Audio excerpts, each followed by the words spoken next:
baby's screams tore through the first-class cabin like a siren that refused to stop. Passengers shifted in their seats, some pressing noise-canceling headphones tighter against their ears, others shooting irritated glances toward the source of the chaos. Flight attendants hovered nervously near row 3, their professional smiles strained to breaking point. Adrian Cole sat rigid in his leather seat, his jaw clenched so tight it ached. His 11-month-old daughter Mila thrashed in his arms, her face red and tear-streaked, her tiny fists beating against his chest. He bounced her, rocked her, whispered to her, but nothing worked. The crying only intensified, each wail sharper than the last. "Sir, perhaps if we," a flight attendant began.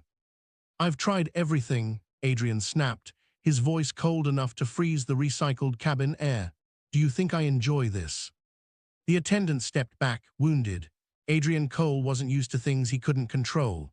As the founder and CEO of Tech Vision Global, he'd built a $14 billion empire from scratch. He commanded boardrooms, moved markets with a single tweet, owned properties on 3 continents. But this tiny human in his arms had reduced him to helplessness, and he hated it. 6 rows back in economy class, 16-year-old Tobi pressed himself against the window, trying to make himself invisible. His fingers clutched the worn straps of his backpack, the only possession he'd brought from Lagos besides the clothes on his back and the hand-carved flute tucked carefully inside. The baby's cries made his chest tight with an emotion he couldn't name, something between sympathy and old, familiar pain. The woman beside him huffed loudly, "Someone should do something about that child. This is insufferable." Tobi said nothing. He'd learned long ago that boys who looked like him, with skin as dark as midnight and clothes that had been mended 3 times over, were better off staying quiet on flights like these. He was only here because of a miracle, a full scholarship to compete in the International Youth Music Festival in New York. His mother had cried when the letter arrived, pressing it to her chest like a prayer answered. Mila's screaming reached a new pitch, and suddenly she started gasping, her little body going rigid. Adrian's heart lurched with fear. "Something's wrong," he said urgently. "She can't breathe properly." 2 flight attendants rushed over. "Is there a doctor on board?" one called out, her voice rising above the din. "We need a doctor." Silence, no one responded. Adrian felt panic claw at his throat. In that moment, all his wealth meant nothing. He couldn't buy his way out of this crisis at 30,000 feet. Tobi's hands trembled as he gripped his backpack tighter. He watched the commotion in first class, saw the fear on the billionaire's face, heard the desperation in the attendants' voices. His mother's words echoed in his mind, the last thing she'd said before he boarded the plane in Lagos. "Remember, Tobi, when God gives you a gift, it's not just for you, it's for everyone who needs it." Before he could talk himself out of it, Tobi unbuckled his seatbelt and stood up. "Excuse me," he said quietly, moving toward the aisle. The economy passengers barely noticed him. He walked forward, past the curtain that separated the classes, his heart hammering against his ribs. A flight attendant tried to stop him. "Sir, you need to return to your seat." "Please," Tobi said, his voice barely above a whisper. "I think I can help." Adrian looked up, his eyes red-rimmed with exhaustion and fear. When he saw the skinny black teenager in the oversized jacket standing before him, something ugly twisted in his chest. "Sit down, boy," he said harshly. "This isn't a joke. My daughter needs real help." Tobi flinched but didn't move. "I know, please, sir, just let me try." "Try what?" Adrian's voice dripped with contempt. "You're not a doctor, you're a kid. Go back to your seat." Mila gasped again, her crying now interspersed with choking sounds that made everyone nearby freeze. The senior flight attendant looked between Adrian and Tobi, desperation winning over protocol. "Mr. Cole, we don't have many options right now. Let him try." Adrian wanted to refuse. Every fiber of his being resisted the idea that this poor teenager could do what he, with all his resources and intelligence, could not. But Mila's distress overrode his pride. "Fine," he bit out, "but if you make this worse." Tobi didn't wait for the threat to finish. His hands shaking, he reached into his backpack and pulled out the flute. It was small, carved from dark wood that had been smoothed by years of use. There was a crack near the mouthpiece, carefully bound with thin wire. It looked like something from a museum, ancient and precious despite its humble appearance. Several passengers laughed. Someone muttered, "Is he serious?" Adrian's face darkened. "You think this is the time for a performance?" But Tobi had already raised the flute to his lips. He closed his eyes, thought of his mother lying in their small room back in Lagos, thought of all the nights she'd sung to him when they had nothing else, and began to play. The first note floated through the cabin like a whisper, soft and impossibly pure, then another and another. The melody was simple, ancient, a lullaby that seemed to carry within it all the tenderness the world had forgotten. Mila's screaming faltered, her gasping slowed. Tobi played on, his fingers moving across the holes with practiced grace despite his nerves. The tune was one his mother had taught him when he was small, the same melody she'd hummed every night as they fell asleep on their thin mattress, the same song that had comforted him through hunger and fear and loneliness. The baby's cries faded to whimpers, then to soft, hiccuping breaths, then to silence.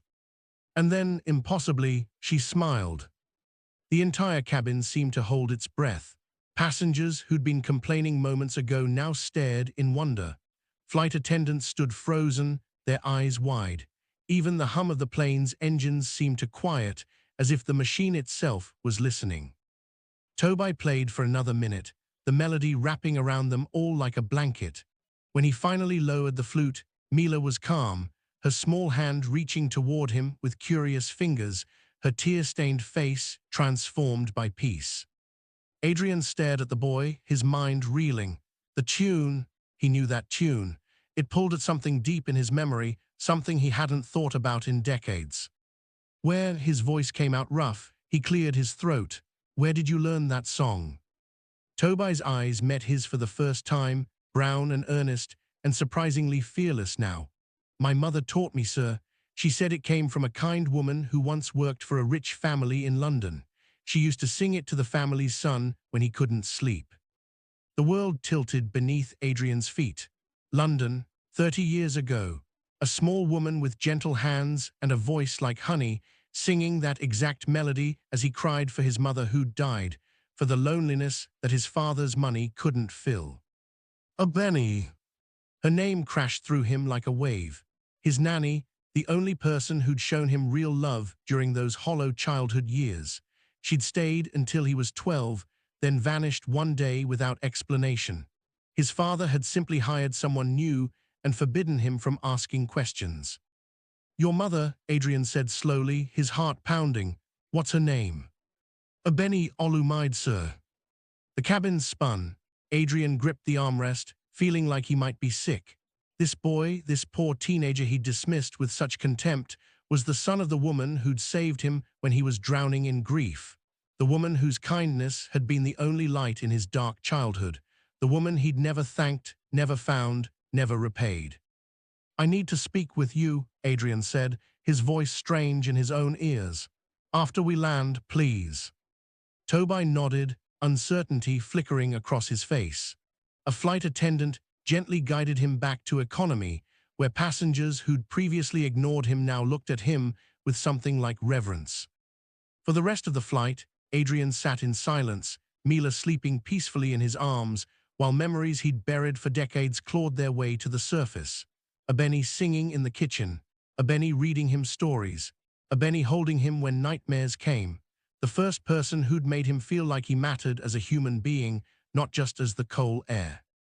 And he'd never looked for her, not once. The landing was smooth, but Adrian barely noticed. As soon as they were allowed to disembark, he waited by the gate, Mila drowsy against his shoulder. He watched the economy passengers file out until finally, Tobi appeared, backpack clutched nervously in front of him like a shield. Walk with me, Adrian said, not a request, but not quite a command either. They moved to a quiet corner of the terminal. Adrian gestured to a seat, then sat across from Tobi, studying the boy's face for traces of Abeni. There, in the shape of his eyes, the curve of his smile. Tell me about your mother, Adrian said. Everything. Tobi hesitated, then spoke. The story tumbled out in fits and starts. How Abeni had returned to Nigeria pregnant and alone. How she'd raised Tobi by herself, working as a seamstress and cleaning houses to keep food on the table. How she'd started a small orphanage in their neighborhood, taking in children who had nowhere else to go, stretching their meager resources to feed 12 mouths instead of 2. She never talked much about England, Tobi said, but she kept a picture. A little boy with blonde hair, maybe 7 or 8 years old. She said he'd had the saddest eyes she'd ever seen, but the biggest heart. Adrian's throat closed. He remembered that photo, remembered Abeni asking to take it, her eyes suspiciously bright. He'd thought it was silly then. She's sick now, Tobi continued, his voice dropping. Her kidneys are failing. The medicine costs more than we can afford. That's why she made me come to America, even though I didn't want to leave her. She said this competition was my chance to build a better life. Each word landed like a stone in Adrian's chest. While he'd been building his empire, buying his 3rd vacation home, installing a private movie theater in his Manhattan penthouse, Abeni had been dying. The woman who'd given him her love had been scraping by, unable to afford basic medical care. There's more, Tobi said, and now his voice cracked. Our neighborhood, your company is building something there, a tech facility. They're tearing down buildings, including our orphanage. We have 2 months before. Tech Vision, Adrian breathed. The Lagos expansion project. He'd approved it himself 6 months ago. A new facility to tap into Nigeria's growing market. His executives had assured him the land acquisition was clean, the residents compensated fairly. He'd signed off without a second thought, too focused on quarterly projections to consider the human cost. Now he understood. His success was built on the rubble of Abeni's dreams.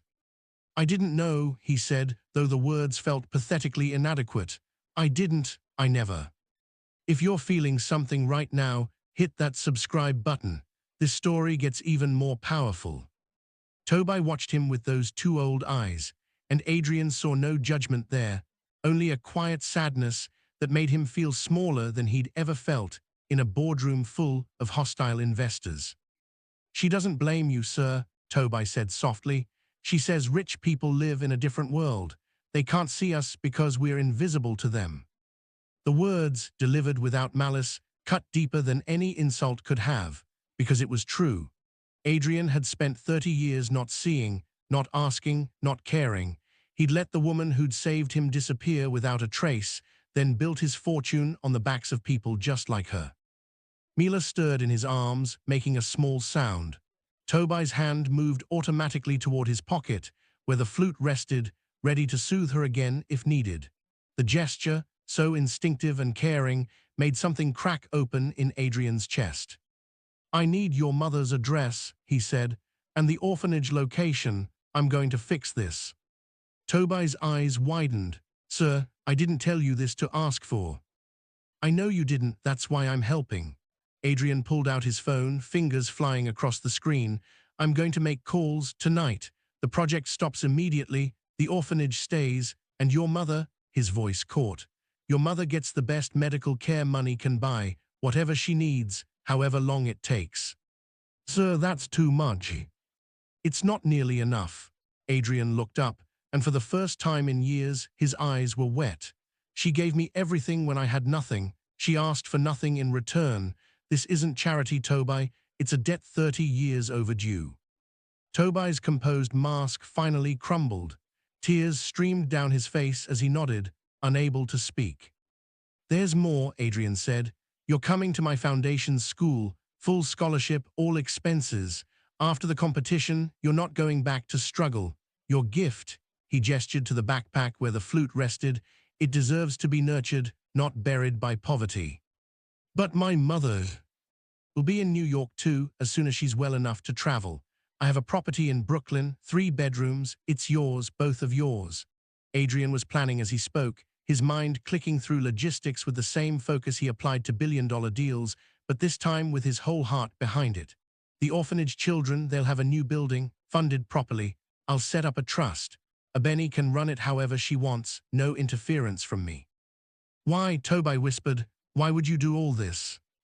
Adrian looked down at Mila, sleeping peacefully against him, and thought about the baby who'd cried in a mansion 30 years ago, surrounded by wealth but starving for love. He thought about the woman who'd fed that starvation with her songs and her kindness. He thought about the man he'd become, so successful and so empty. Because your mother taught me something I forgot, he said.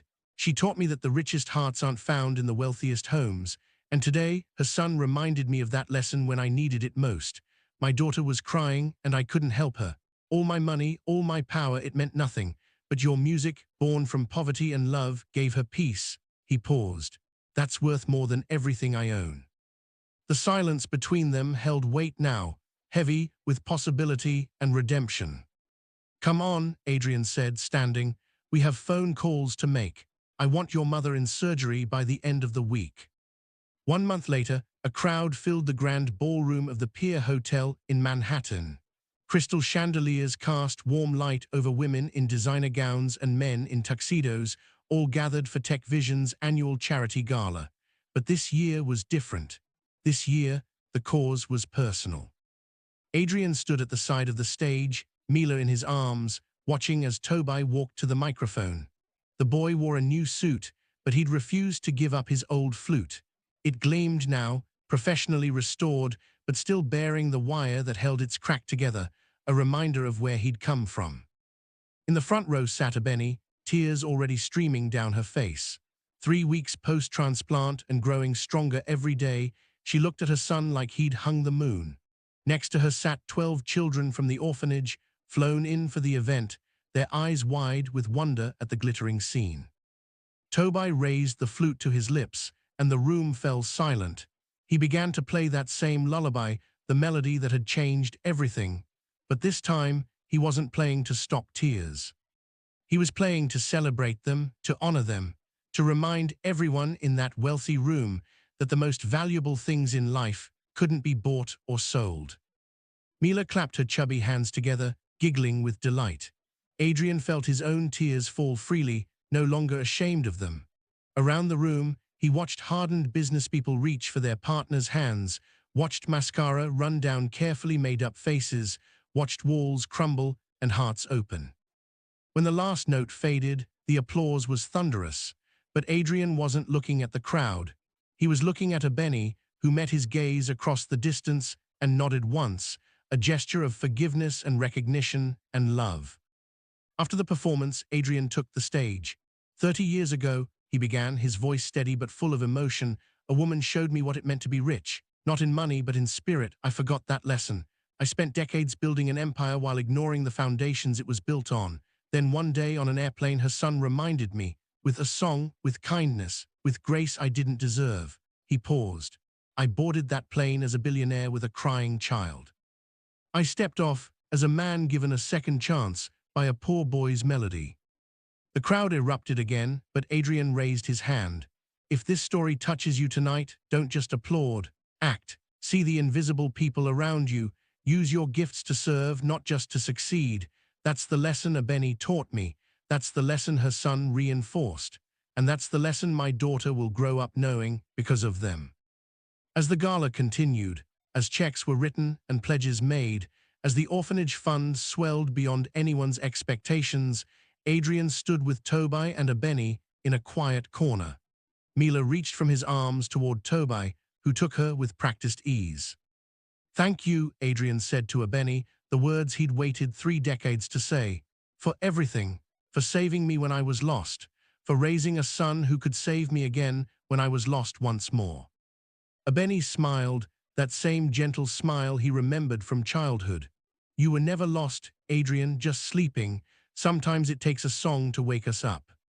Tobi played the flute softly as Mila drifted to sleep in his arms, the 3 of them forming a circle of healing that reached across continents and decades and class divides. The melody floated through the ballroom, a reminder that sometimes the poorest hands hold the richest gifts, and sometimes the greatest wealth is found in a song that money could never buy. If this story touched your heart, don't let it end here. Hit that like button and share it with someone who needs to remember that kindness changes everything. Drop a comment below telling us about a time when a simple act of compassion transformed your life. And subscribe because stories like this, stories about real redemption and the power of human connection, are what we need more of in this world. Sometimes the cry that breaks us is the same cry that makes us whole again. Sometimes a poor boy's music is worth more than a billionaire's gold.